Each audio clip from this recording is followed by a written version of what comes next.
Today's MTR Network offering is brought to you by Daniel Palmer, OnQ.com. Are you still renting? What are you waiting for? OnQ Financial can make it faster and easier to get you out of that apartment and into a new house. Best of all, you may not need perfect credit or much money out of your pocket. That's right, you can get into a new house for low money down. You couldn't move into an apartment that cheap. You would need first month's rent, last month's rent, and a security deposit just to have the chance to make your landlord rich. Wouldn't you rather invest in yourself and your future? At OnQ Financial, our goal is to go above and beyond to assist in structuring a loan program at a competitive rate with a smooth and seamless experience to help you reach your dream of homeownership. Visit DanielPalmerOnQ.com and find out how to get on the right track to get out of that apartment and into the home your family deserves. Find out how easy it can be by going to the website, filling out a few short forms, and telling us exactly what you want that new house payment to be, and we'll do everything we can to make your dream of homeownership a reality. If you don't ask, the answer is always no. So find out how to get to yes at DanielPalmerOnQ.com. This is not an offer for extension of credit or commitment to lend. Some restrictions may apply. OnQ Financial, Inc. is an equal housing lender. NMLS number 5645, license GA 22050. Welcome back to the Unanimous Decision Podcast. I am your host, DPalm. Follow me on Twitter at DPalm66. Follow the show on Twitter at UDPod. Follow the entire MTR Network at, you guessed it, the MTR Network. You found this, don't lose it. Subscribe everywhere you find your podcast for absolutely free. Subscribe on iTunes. Subscribe on Spotify now. Leave those 5-star reviews. We'll read them on the air. It's the least you can do for all the audio goodness I've given you, at least this week. Like, by the time you're listening to this podcast, you will have heard the first Dope Talk of 2019 with football coach Mike DeFazio. You will have heard our very first edition of Between Two Palms, where my wife and I break down the Marvel Road to Avengers Endgame. And now I've given you, well, I guess this is a good thing. We've gotten out of here. This is absolutely a good thing. Hey, how about you let me intro you? How about that? Fine. Mr. I'm in the studio today. Look at how big I am in the studio today. We've got Nata Edwards, friend of the show. He writes for Dime Up Rocks. He's a part of the Hooked on Hornets podcast. That was called Locked on Hornets? It's Locked on Hornets. Locked on Hornets, yes. Locked on Hornets podcast. I apologize. And we've got him here. Thanks for coming, man. Dude, you know when you flash the bat signal, like, I have to show up. I have to show up. The dirty secret is that I tried to flash it last week so we could do a Rumble preview, and my life, got crazy. Like, as you people may know now, because of our MTR Mortgage Minute, I have a job outside of this. I have a real life outside of this, and sometimes those two don't always play together nicely. And for those of you who've enjoyed the MTR Mortgage Minute, I appreciate the feedback. I'm glad everyone's listening. I'm glad people got something from that first discussion.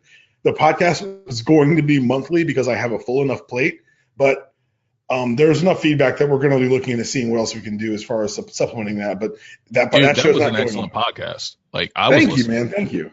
I really appreciate it. I'm listening and I'm complimenting you. That's how y'all should know this is good.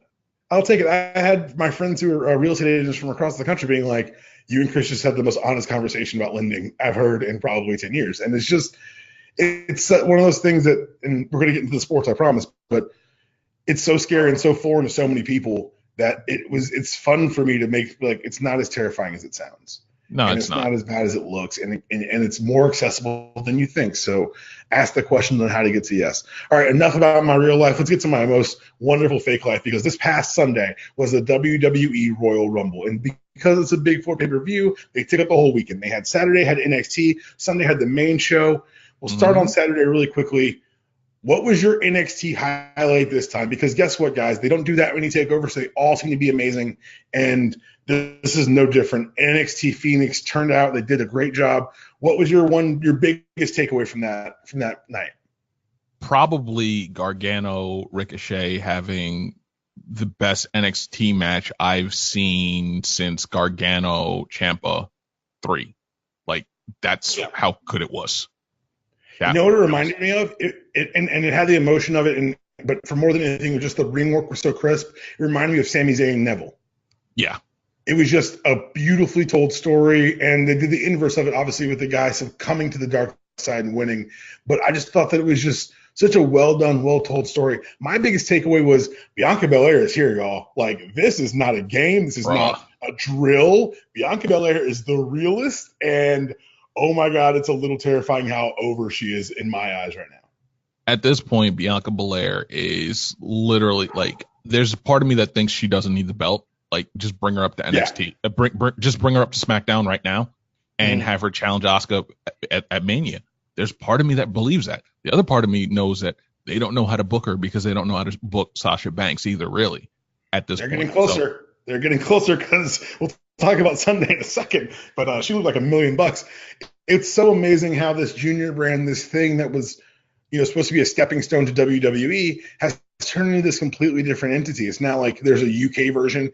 And honestly, if you told me that Gargano and Ciampa never leave NXT and they do this forever, part of me would be sad because I think they could do it on a bigger stage. Part of me would appreciate that you give these artists the canvas on which to work.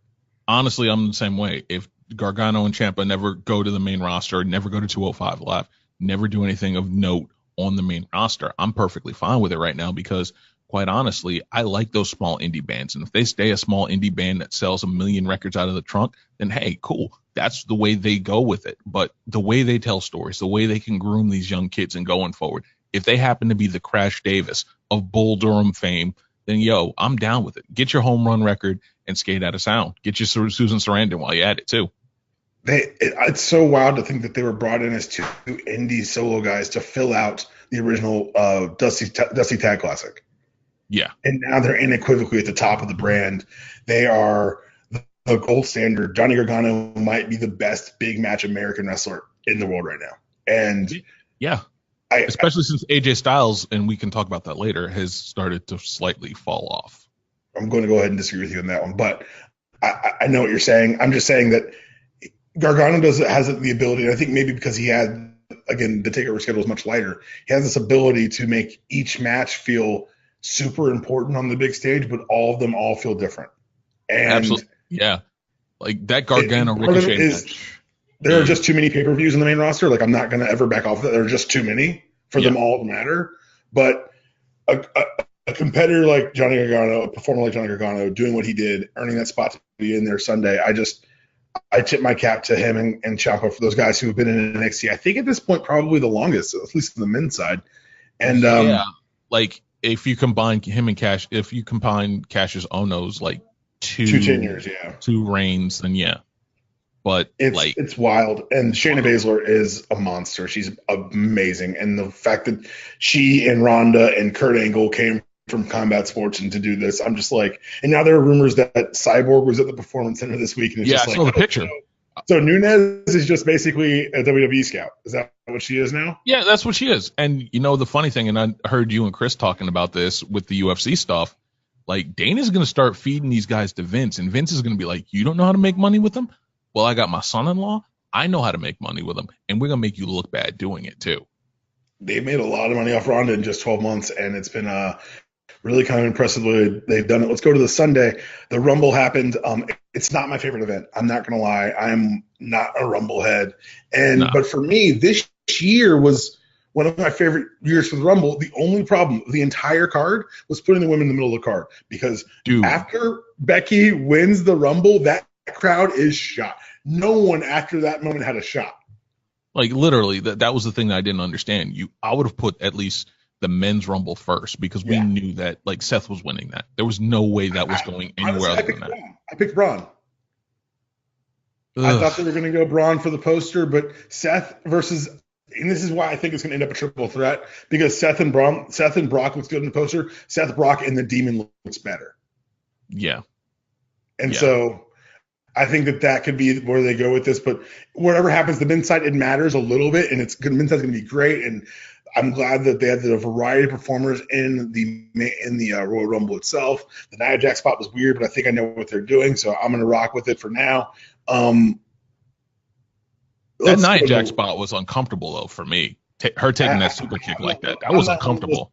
I'm not one of those people who has a problem with intergender wrestling. I just don't. I don't. It's a performance. Yeah, that's true. I have no problem with it.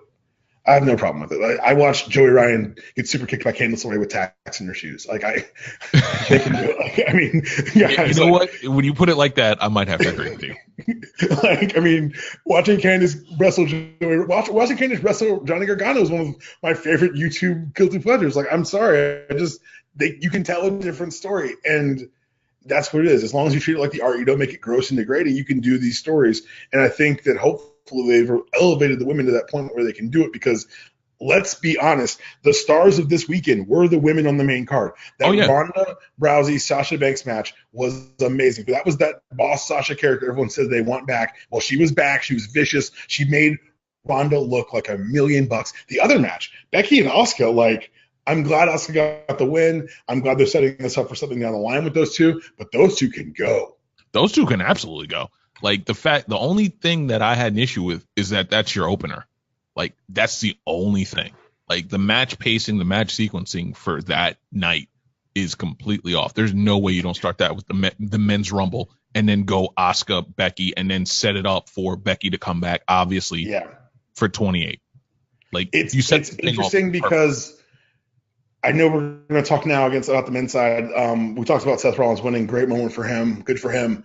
I love this speech on Raw this week. The problem on the men's side, you're going to say that Brian AJ was a problem. And the problem for me with Brian AJ is that we did the limb targeting. Yeah. We did a limb targeting match. Like, it's hard to say, particularly I think it was only 2 matches prior with Sasha Ronda. Yeah. So telling that similar story, and plus after Becky's right after the Women's Rumble. Yeah. You're out of the death. You're in the death spot no matter what. You've got to come out and you can't tell this slowly, more technically based classic. I think it was a good match. I think if you take the crowd out of it, which you can't do, obviously it's a performance art.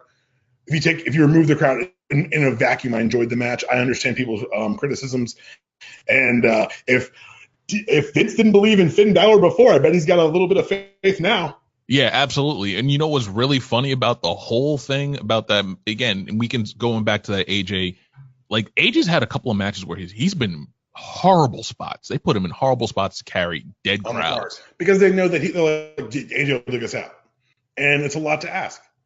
That's particularly a lot. When Brian's working the character that he's working. It's that you're not going to get that match. Like, you may get that match if you let them go at Mania and let them just say, "Hey, you got 20. Go do stuff. Go do stuff." Like, that could be the big blow off Brian AJ match. But I'm very happy with the match. I enjoyed it. I get why people are down on it. But before we move off of the world of fake wrestling, guys, halftime heat is back. And for those of you who are too young to remember it, in the halftime of, I forget what Super Bowl it was. I think it was Falcons Broncos. Yeah, it was. Wasn't that Rock Foley? Yeah, they had Rock Foley in an empty arena, which was horribly uncomfortable to watch later.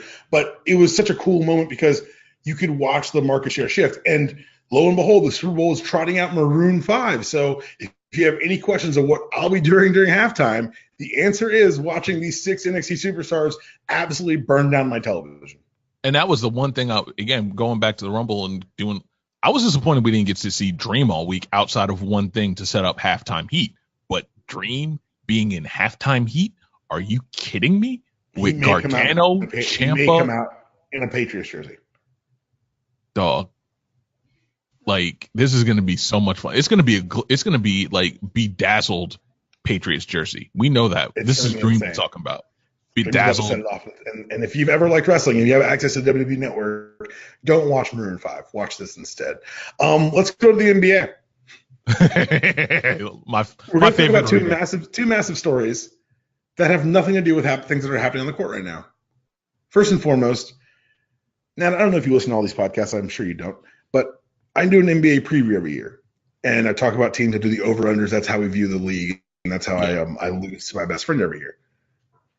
This year, I said my number on the Pelicans depends on when Anthony Davis leaves. And I had New Orleans fans in my mentions telling me that I didn't know what I was talking about, that he's not going to leave, that he's here for the long haul. They were mad at me for telling them how things have always gone in this league. Dog, like, this is the thing that I didn't understand. And I know me and you had talked about this before, where we were like, yo, you move Anthony Davis now, especially if you can't win, especially when, like, I remember me and you doing a podcast and we were talking about Boogie not being there. And we was like, trade him now. The second Boogie was down, like, get him out. Get Anthony Davis the hell out of here. Oh, and you beat the 3 seed last year in a playoff. That's very impressive. Sell high. That's the ceiling. Sell high. Found it. And what's become more interesting is that obviously Anthony Davis signing with Clutch Sports is a huge deal, but even a bigger deal is the revelation that due to the Derrick Rose rule, he cannot be traded to Boston, who presumably have the most assets but have been strangely reluctant to use them. And that's he can't be traded to Boston until July. And he says he wants to go to a contender and he will not resign his extension after 2020. So what he's done is he's forced in the next, I believe it's 9 days before the trade deadline, he's told them, send me to Los Angeles. And I saw the request out of LA. I think it's a backup forward. It's Kuzma, it's Ball, and it's like the first. If I work for the Lakers, I've already packed those gentlemen's bags. Yeah. Get out and get gone. We're done here. Like, here's the thing, though. Like, here's the question I would have for you. And I know you've seen me tweet this before. Well, if you're Denver, you're like, yo, we can match that. We can beat that. And we can give you guys actual assets to keep you guys in New Orleans, because the minute Anthony Davis is gone, you've got a humongous problem. You know what? Anthony Davis says that? I will not re-sign in Denver. And you know what? You're fine with that. You're fine with that. You have to. Yeah. You have to. Like, you have a year and a half. We'll see, because you're positing that this all happens in a vacuum. Rich Paul has open business with the rest of the league. I know. And if he can target his players to go away from Denver, like, that's one of those things that people kind of lose track of, is that players and agents have way more power than you think. Oh, no. And getting on the wrong side of Rich Paul is not a good long-term strategy in the NBA. Here's the thing, though. How many guys are actually signing in Denver? Like, that's the thing. You're taking that risk anyway when there's really no risk. That's a good point. You do that deal. You go, you put Jokic, you put a guy like AD right there. You go get, if you can keep Jamal Murray cool, if you have to give him up, you still have Gary Harris. You still have the return of IT. You still have Juanjo Hernan-Gomez. You have a team that can. How dare you? He's going to be decent. Get Isaiah Thomas off my podcast. Don't do that to me. Don't make me edit this. I don't like editing things. Don't make me come in and cut that out. Stop it. How dare you? Thank you. I've been cordial this entire time. I'm not about to be, because guess what? I joked last time I was in front of a microphone that last week was the greatest week of all time, because all the things in the politics happened, and New Orleans fans are still salty about that pass interference that didn't happen because there was no flag. Guess what, New Orleans fans? This is the second kick. This is the second kick. What do you do when you got someone you're down? You kick him in the teeth. And that's what the universe has done. Because not only is your governmentally subsidized football team looking like a bunch of suckers, did you hear this? They're going to be airing the Super Bowl that they won in bars in New Orleans during the game. Wait, what? Hold on. New Orleans bars are saying they're going to air I think it's 2009? Whatever year they won it, they're going to air that Super Bowl because you didn't look like big enough suckers with your fucking lawsuits. Wait, hold on. So let me get this straight. So not only do we have senatorial people basically grandstanding in the middle of a government fucking shutdown. So we don't just have that. That's true. Not only do we have the lawsuits that are going on, now we're going to black out the Super Bowl in bars because we are that salty. We have that little emotional maturity. Wow. It's true. Wow. And it's so funny. It didn't matter until it happened to you. It didn't matter in 2011 when the Falcons had a PI missed call on their end with to them to the Super Bowl. Didn't matter then, right? No. It doesn't matter once it happens to you. And because this isn't happening to me, it's hilarious. And it's also hilarious because if this did happen to me, and you guys have seen me get screwed over and out by multiple things happening in the last few years, have I ever once been like, I'm done, the sport is tainted for me? No. I was quit in 98. Bruh, I was in that wouldn't mean you shafted. We just got our heads kicked in. The Georgia-Bama game where they missed the offensive pass interference, they missed the pick that gives them the touchdown to win the game. I'm in that stadium. I'm with my father. Yeah, so you quit sports last year. This wouldn't be a podcast. I can't. I recorded that night. Working through all the hurt. All the hurt. Y'all, hey, guess what you're going to do? You'll laugh at this because it's funny for everyone else. And I get that. So, Saints fans, clean it up. Like, even for me who thinks you're already just not good people, like, this is a really, really terrible, terrible look. Tighten up. Look at it like this. At least you don't have to deal with them in your city this week. Whew.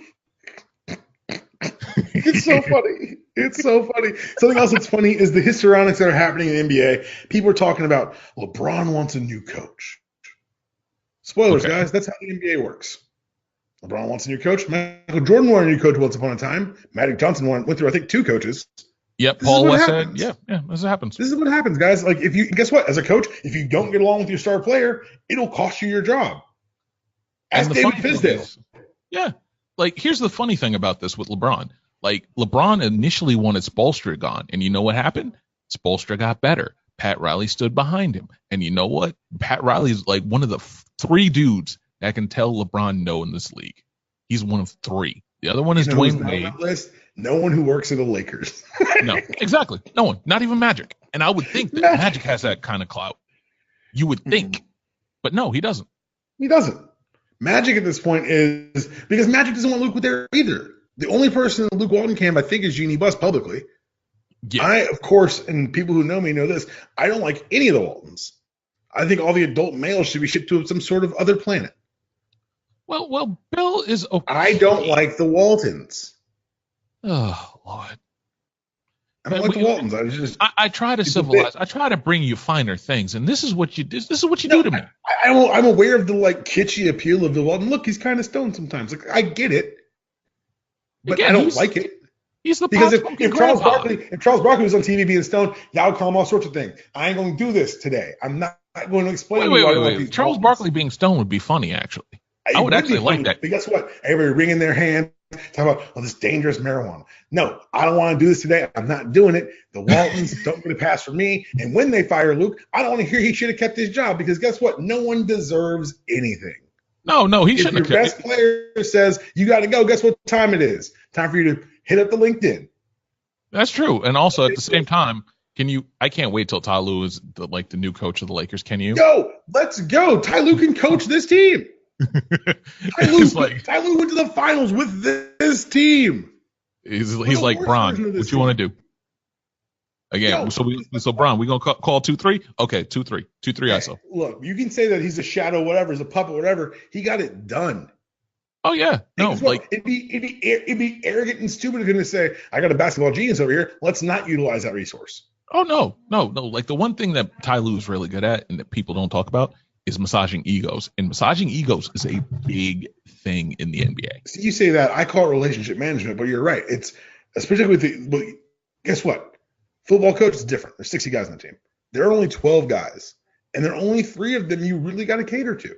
No, exactly. And the other, really, it's 3, and then other guys you partially care about, and there's 3 that you really just don't give a fuck about. There's the end of the bench guys. Hey, yeah, go rebound while you take shots, and that's fine, and that's cool. Everyone needs a place, but this pretending that LeBron James is the first player ever to say, "Hey, I'm looking around. I recognize that this coach isn't equipped to do what we need to do. His rotations haven't been great." Like, if you want to say Luke Walton doesn't need to be fired, that's fine. But you can't explain to me why he deserved to have this job. No, exactly. He never did. Honestly, though, if we're really honest, like it took him. He was a substitute teacher for the greatest team ever, or the greatest regular season team ever, and that's what got him the job. Team member. That's fine. I can't. You don't want to rank on that. Cool. I don't. What I do want from you is for the next however long until you run out of breath, tell the people listening, because no one cares nationally. No one cares nationally. And I think they should, because it's a great story. I don't watch them play because why would I? But there's a great story brewing in Charlotte. It's a great story with Kemba Walker. And I see the floor to you of the Locked On Hornets podcast. Explain to the world why Kemba Walker starting to bid in the All-Star game is not only deserved, not only welcome, but overdue. Kemba Walker is overdue because theoretically he should have 4 straight All-Star games. Him starting now he's the reason that people go to these games right now. Folks don't understand. He's carrying this team. He's 5'11". He's not really 6 foot. He might even be 5'10". I've stood next to him. I got at least 4 inches on him, at least. This man is the single most reason why the Charlotte Hornets are even sniffing 500. They're even anywhere close to a playoff spot, and I believe they're still number 7. They've beaten the Heat twice. They've beaten the Bucks at home. Now, granted, they're 1-2, but you're talking about the greatest Charlotte Hornet ever. No, not Larry Johnson, not Alonzo Mourning, not even Glenn Rice. The greatest Charlotte Hornet, the guy that's got the most franchise record points, is Kemba Walker. And he's the only reason that the Charlotte Hornets are anywhere close to the NBA playoffs right now. They'll probably be a playoff team, and he's going to surprise you with how much money he gets at the end of the summer. So who's going to pay him the money, out of curiosity? Oh, no, the Hornets are going. It's a done deal. It's a done deal. I can tell He's you staying? that. Oh yeah, he's staying. He's staying.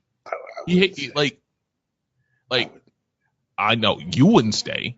I don't blame you. I wouldn't blame him if he left. He shouldn't stay.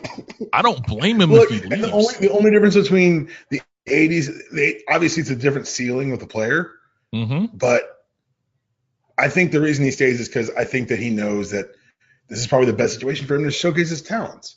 And also the fact that he can trust his team. One of the things that's underreported about the Pelicans thing, and sorry to go back to AD, we're talking about Kemba. Yeah.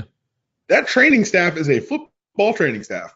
Yo. They have the most, this is something no one talks about, but they have the most injuries in the NBA for the last 4 years, I believe.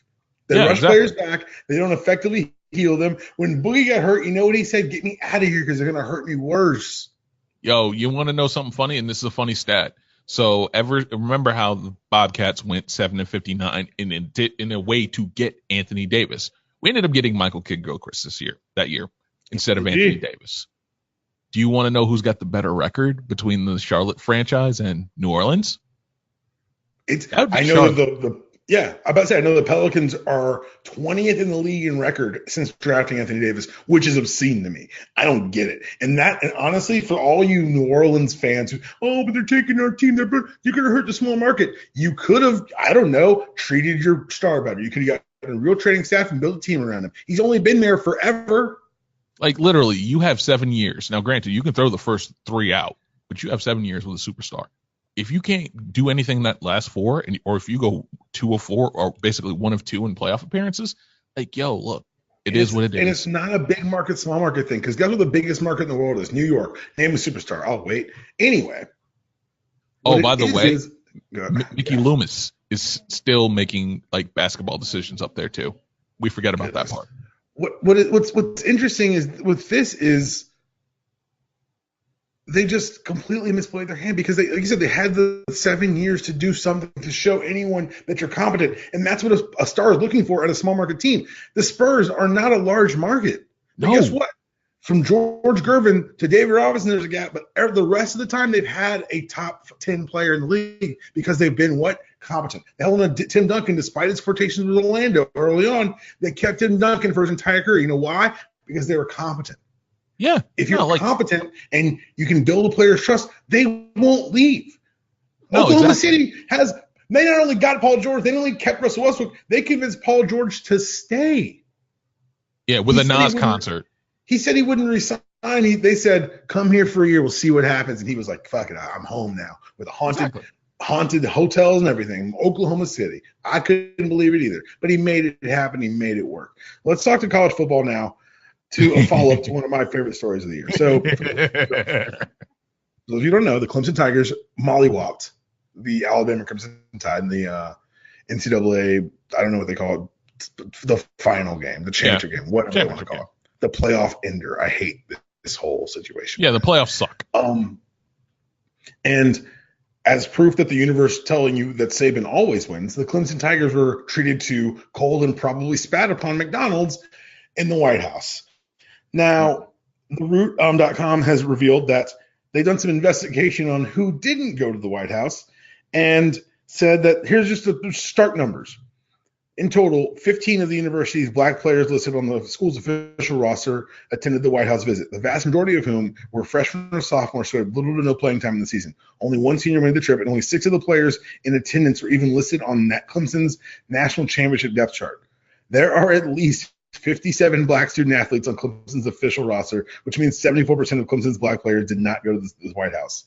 The players who interviewed for the article, anonymously, of course, said that the players who went were, like I said, young and afraid of damages to their scholarship or playing time or future playing time if they didn't go. Nata. Yo. So no wonder I didn't see Christian Wilkins there. There are a lot of places where they would have just made these kids go. And I think it's it feeds into the narrative that they built around Clemson. That it's just a great place to play. Players love it here. They've done all that shit. And I get it and I understand it. But this also plays into that because while Dabo has told people that religion will solve racism, which honestly, the Klan's a Christian organization, he didn't make them go.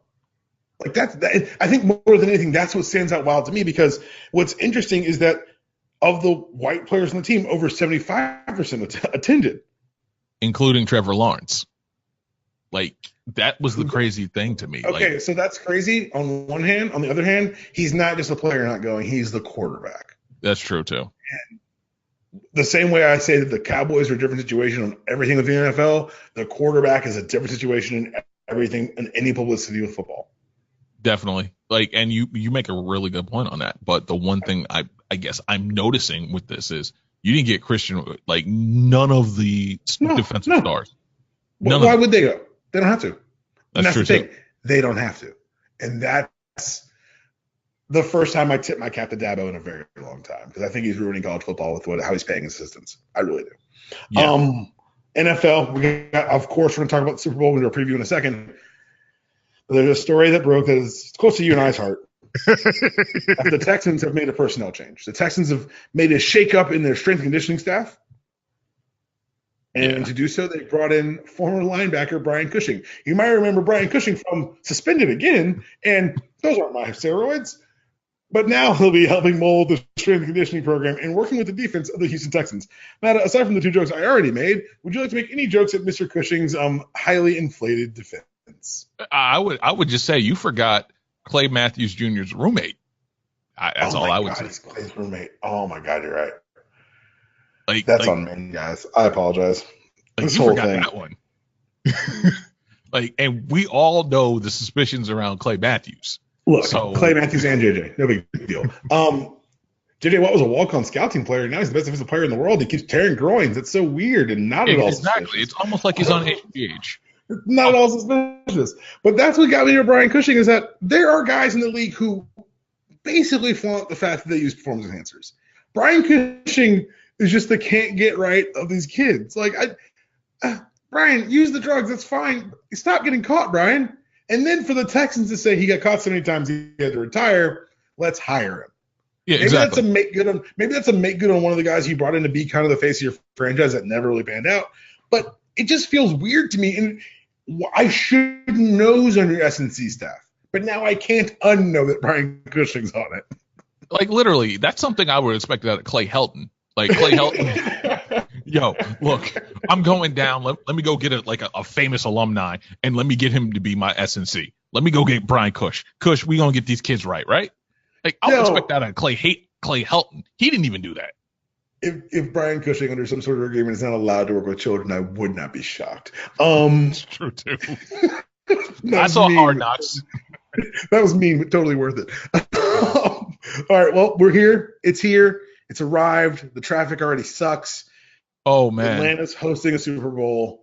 Go ahead and make fun of my sprawl of the city. And I want to say this. Everyone complained about Houston Super Bowl because everything's so far away and so spread out. And those are all true. Houston is a very big picture of urban sprawl. I was born there. I know. What did they think Atlanta was? Like, Atlanta and Houston are basically sister cities because they both forever away from everything. And I'm already excited for the complaining of today's snow day that canceled schools and closed my office, yet did not drop one flake of snow on the ground. I did see that. It was 48 degrees when I woke up this morning. Oh, I saw that. I was happy for you because at least, like, you didn't have to worry about, going into the commute during media days and everything like that. And then I saw that, like, people were parked in Magic City at 2:30 in the afternoon, and I thought something was really wrong. People are really taking in the sights and sounds, and that's all I'll say about that. My wife got from Buckhead to Decatur in legitimately 17 minutes this evening. Wow. Because no one was out, because everything was canceled. Like, my office building was closed. It was like, you can come, but you just work from home because you can't get into the office. It was insane, and that was the best day it's going to be, because Atlanta's not built for big events like the Super Bowl because there is no real downtown. Yeah. It's really interesting to see how they're going to try to pull this off. I'm not excited for the Sunday. I'm really excited for, as soon as I get home Friday, locking all my doors and windows and not leaving the house until Monday morning. Look at you being a suburbanite. Look at you. I don't want to take 35 minutes to go 3 blocks. I don't have it in me. I don't have it in me. I'm 33 years old. I am, as the kids say, washed. And Mhm. there's nothing I want to do. I have friends who work in the league who are like, "Hey, I'm in town. I'm going to this on Saturday night." And I'm like, "Have a great time. Mm. What do you do? Yeah. What are you doing Saturday night? Do you want to grab brunch before?" Oh yeah, we can go downtown. No, not downtown. Somewhere in Decatur. I'll find you a nice brunch place. I'm not going into the city if I don't have to. Dude, I don't blame you because honestly, like, while I can make jokes at your expense, you forget what's happening to my city in like a month. Or no, I'm sorry, 3 weeks. The All-Star game in downtown Charlotte. See, the thing about the All Star game, and this, I love an All Star weekend. I really do. It feels, and it is corporate and it is everything, but it just the energy around it's so much more different than Super Bowl. True. And And it's less I'm time. almost, it's so much less time. They had road closures last Tuesday. Ooh. I was like, bro, come on, man. This isn't even funny. Like, let us at least pretend this isn't happening to us. So if you're in Atlanta from out of state, please just drive carefully because I don't want to die at the hands of an out of town motorist. I really don't. Yeah, I almost got. didn't you die from like an Ohio motorist or something like It that? was a Subaru from Kalamazoo, and I Ooh. swear to God it was a Subaru, and I swear to God it was from Kalamazoo because I was one of those license plate holders. Because why wouldn't you advertise it from a place with a stupid name? And yeah, it was on 75 North going to the office yesterday, and I can't handle it. If you want APD, profiling is wrong. If you want to force every out of state driver to not drive, I'm not going to stop you. Yeah, Let's like have a that's the one conversation. time like police profiling works in our favor, maybe. Look, because I'm under in-state and my county makes sense. Like it's not like Troop County. Like, why are you here? No, my county makes sense and it's in-state tag. Let's do this. But let's talk now about the big game, the Super Bowl. It's finally here. We're gonna start talking about the Rams first, how they got here. They've Wait, done. people talk about the Rams? We're talking about the Rams first. We Okay, have a little respect for the game. okay, They did the I'm Lord's down. work in getting here. They really did. They got rid of the Cowboys. They Yes. vanquished the Saints. And now here they stand ready to do battle with the forces of evil. And I do not use that phrase lightly. Oh yeah, Help yeah. me, Well, yeah. help me, Sean McVay. You're my only hope. Look, the crushing certainty of the glacier that is the Patriots notwithstanding, this is a pretty good NFC championship team. Of course, Jared Goff kind of wilted down the stretch, but we saw flashes in those final drives against the Saints where you say, oh, this is still that guy. He looks better, honestly, in my opinion, in the 2 minute than he does out of the sets because the defense is scrambling too. So it allows him to have a much cleaner look at this field. Todd Gurley's coming off of a not so great performance in the NFC title game. I think it was the knee. I think that obviously wasn't 100% back, but they're saying the right things now that is a big part of the game plan. And that if you look kind of before the playoffs, you could run on this Patriots team. So I think it's going to be really interesting to see the offensive attack. They use a lot of the shallow crossers to the Rams, and it's going to be interesting to see the discipline on the back end for the Patriots because they're going to run zone blitzes and they're going to try to rush as few as possible and make Goff make a mistake. And I think that if they can get good protection up front from that line, that could really be the difference because I think that this is a team that throws to run, if that makes any sense. Yes. They use those crossing patterns to soften up your middle. Then they run with Gurley, and then the play action comes with the deeper balls. And those are the three aspects that I think if they can stay on time early, it's going to be okay. The problem is we know this New England defense. We know you give him Bill Belichick 2 weeks to plan for, I mean, let's be real, Jared Goff. And I think they're going to be taking away things early. If they can weather that early storm, make the adjustments, and lean on Todd Gurley and C.J. Anderson, that's the recipe for the success for this offense. What do you see when the Rams have the ball? The Rams have the ball. Like the big thing is, I just look at that offensive line, and that offensive line might be the best in football if we're really honest. And I just see a defense that, again, while they did get to a guy like Patrick Mahomes, at the same time, like if you're just continually just road grading and running them down and wearing them down, it's similar to what the Giants did to the Patriots, where it was just a lot of heavy Ahmad Bradshaw, a lot of Brandon Jacobs. Something similar can happen here where you're just going to wear this defense down. And at some point, that's going to be it. Like at some point, you're just going to have nothing left in the fourth. And as long as you keep it close with Brady and all them, and I'm not sure that while the Rams defense isn't as good as me and you both thought it was going to be when we made our prop bets to start the season, at the same time, this defense is a lot better than a lot of the defenses that the Rams have, that the Patriots have seen all year. So I kind of like the Rams regardless. Like, I think they have the formula. Just get in a rock fight with Tom Brady and go from there. It's really interesting because let's talk now when the Patriots have the ball. Let's talk about the Patriots for a second. They got here by beating teams. Honestly, they changed the Wikipedia entry of the AFC title game to someone plays the Patriots for the right to go to the Super Bowl. And I'm like, well, that's not wrong. I don't like it, but I have to be honest. Tom Brady's window lasting 18 years, going to literally have Super Bowls in that stretch is something that you'll never see again in any sport. Jordan's window was 8, generously 10 years for titles, and he won 6. I don't know what to say. It's been happening since I was 17 years old. Yeah, like literally. No, excuse me. I was 16. I take it back. I forgot I'm 33. I was literally it was 16 years ago that Tom Brady started doing this to people. And I've since then graduated high school, college, moved 3 times, gotten married, and bought a house. Yeah, Tom Brady keeps winning Super Bowls. Like that's the thing. Tom Brady's like, and I like to give more of the credit to Belichick, but like you start looking at just what they've done, like the consistency, like the excellence of consistency. Like it's mind-numbing. And it's kind of fucking annoying, to be perfectly honest. But I do think that they've got a problem this year. I think that, as we've seen in their Super Bowl losses, the best way to affect Tom Brady's game is to cause pressure up the middle, let that front of that pocket disintegrate, and then he starts to panic. That's happened more and more this year. Obviously, still the least sacked quarterback in the NFL this year. But you've seen that recipe. You've seen it happen when you've seen it happen before. And you got the right 2 guys. That jet 4 down. And guess what? Aaron Donald and Ndamukong Suh might be those 2 guys. Man, look, I saw that picture of Aaron Donald shirtless, and I felt like jealous. Like I probably should stop eating like right now and not eat until like I don't know 2020. That was the first thing I started thinking about when I saw that picture.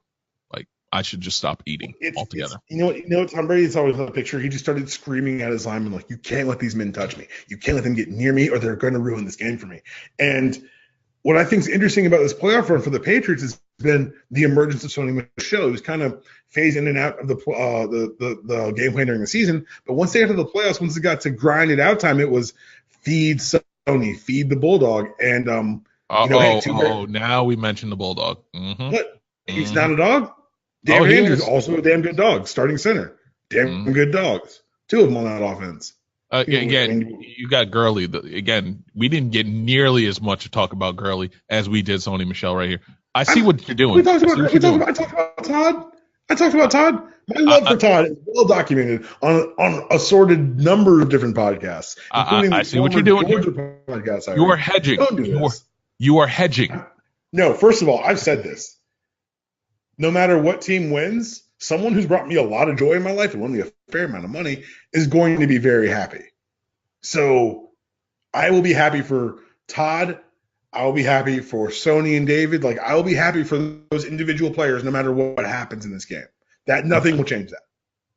Okay. I think that the aggressiveness of this Rams defense in the middle, the ability to get pressure with 4, sometimes 3, is going to be the difference.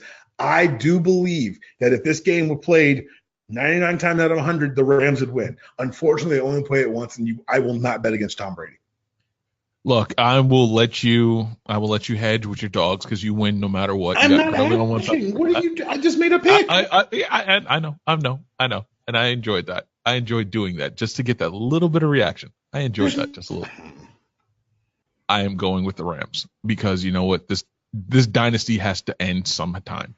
And I would like to see Tom Brady lose 2 Super Bowls in a row. That would be pretty fun. I really like that. But honestly, like, does that even sound possible? Like, you saying it, I was like, oh, wow, that doesn't I feel really good about my pick now. Yes. Like, Tom Brady loses 2 Super Bowls in a row to Nick Foles and Jared Goff.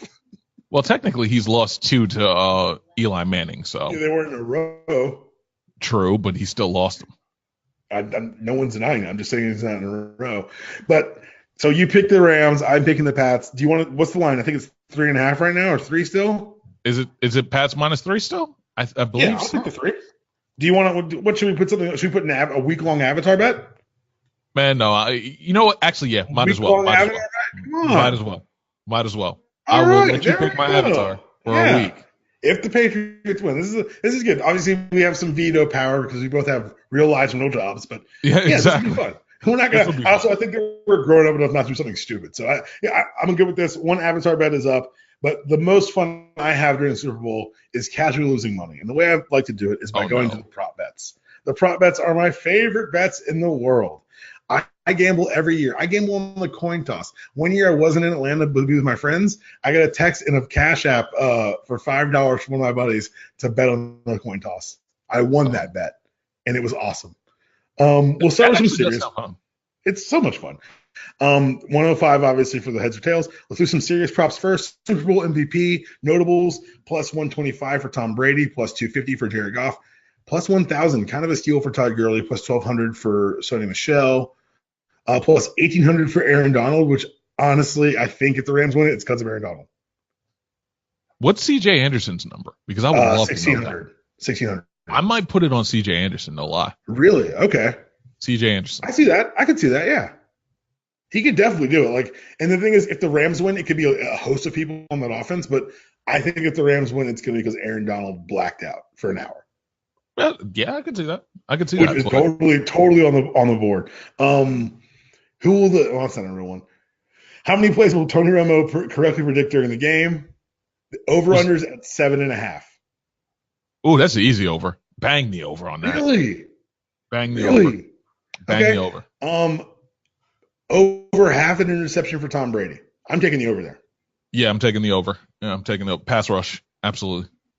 And longest successful field goal, the Rams minus 115. I think the Rams are there too. I think that's the Rams. Oh yeah, that's an easy one. That's an easy one because Zurline's gonna hit a 58-yarder at halftime. Before halftime. We're gonna save my favorite one for the end. Let's see some more here. These aren't really great. These are really not great prop bets. Well, a non-quarterback throw a touchdown. Yes, is plus 350. Yeah, that's a Patriots bet all the way. That's something the Patriots would do. Well, any quarterback throw for 400 or more yards. Yes or no? Yeah, Brady. Plus 275. Well, Brady, really? Because they're throwing less in this playoff run. I think the way you get the Rams is you throw. But I think because I don't think you can grind it out against that front. You're right. No, I don't think you can grind it out. You're not gonna Sony Michel on 4 yards of carry, not against Aaron Donald. And the more I think about it, Gronk on those linebackers scares me. Fair enough. Okay. Will both teams combine to score 76 or more points to break the Super Bowl record? No. Okay. No. Let's see. Well, that's okay. So let's get to my favorite ones of the year. I do these every year. I won it last year. I think I'm still 6 years running on winning this one. Gladys Knight is singing the national anthem. Ooh, my favorite.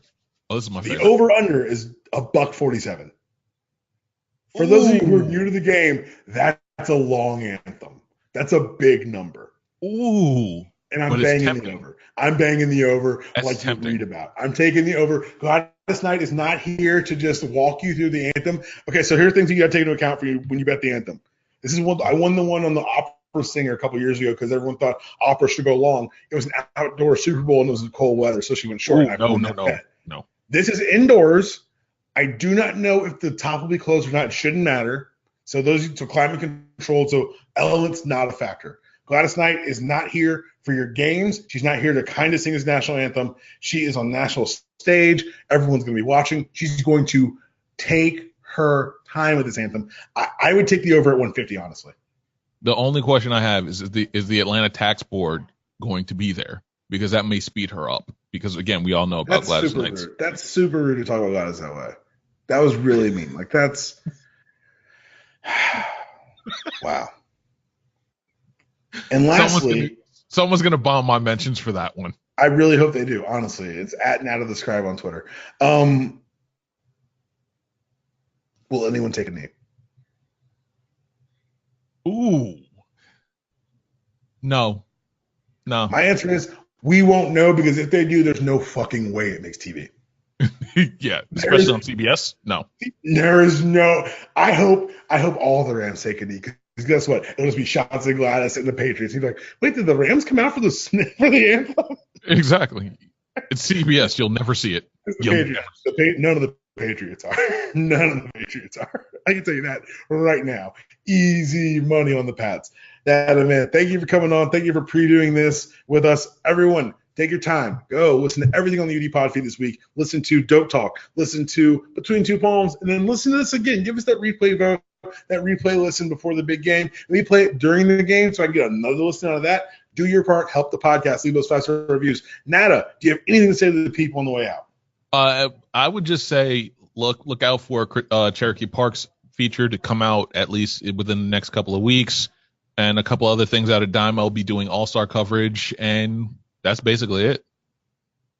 Exciting times, man. Thanks for coming on again. That was your show. This is your outro. See you guys next week.